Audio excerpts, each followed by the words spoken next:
The bulk of the patients would be vaccinated. If you're not vaccinated, you get segregated, you get put in a different part of ED, put into isolation.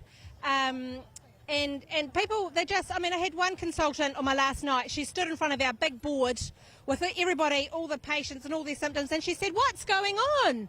Why have we got so many patients? It's all cardiac, short of breath, collapses, falls. And I just can say, tick, tick, tick, this is adverse reaction.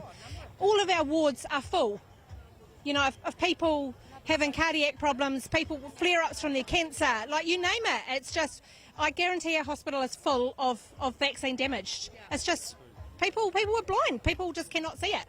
So obviously everyone's been really concerned about hospital beds being taken up. There is a lot of information out there about treatments that are coming from other countries. Why do you think New Zealand has refused to adopt any of those treatments and any of the advice coming out from other countries? Well, I understand that the reason why we could have our vaccine rolled out as quick as what we could was it was under emergency guidance.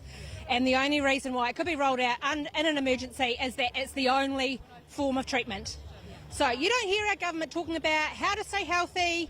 I went to a wellness seminar last night, and you don't hear the government say, like, take B, zinc, D, all of these supplements. You don't hear the government saying stay healthy, and what to do if you have COVID. If you get COVID, particularly if you're an MIQ, you get Panadol. And what a lot of people don't realise is there's roughly like 5,000 people that have COVID and they're self-isolating. Okay, so, and maybe a small percentage of those end up in hospital. So you don't hear about the large numbers that have got COVID, have recovered from COVID. You only hear about the small minority that end up in hospital. And there's a mixture. So the people that end up in hospital, it's not just the unvaccinated, it's the vaccinated too.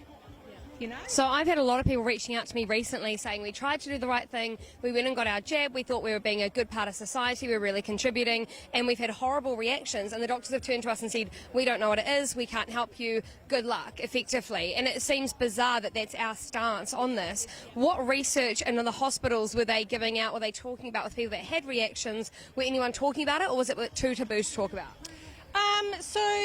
I've heard of it depends on the doctor. So when a person comes into ED, it really depends on who they get looking after them. I'd say the majority of doctors are pretty blind themselves and will swear black and blue that whatever they're going through is nothing to do with with the vaccine. The odd, depending on how severe, doctor will say, oh, this could be the vaccine. You get a disgustingly healthy 30-year-old guy, has not got any lung issues, cardiac issues, and he's in having acute chest pain, the constant feeling of pressure on his chest, shortness of breath, and yet he's healthy. And they're like, oh, well, maybe it could be from, your second jab that you got 3 days ago.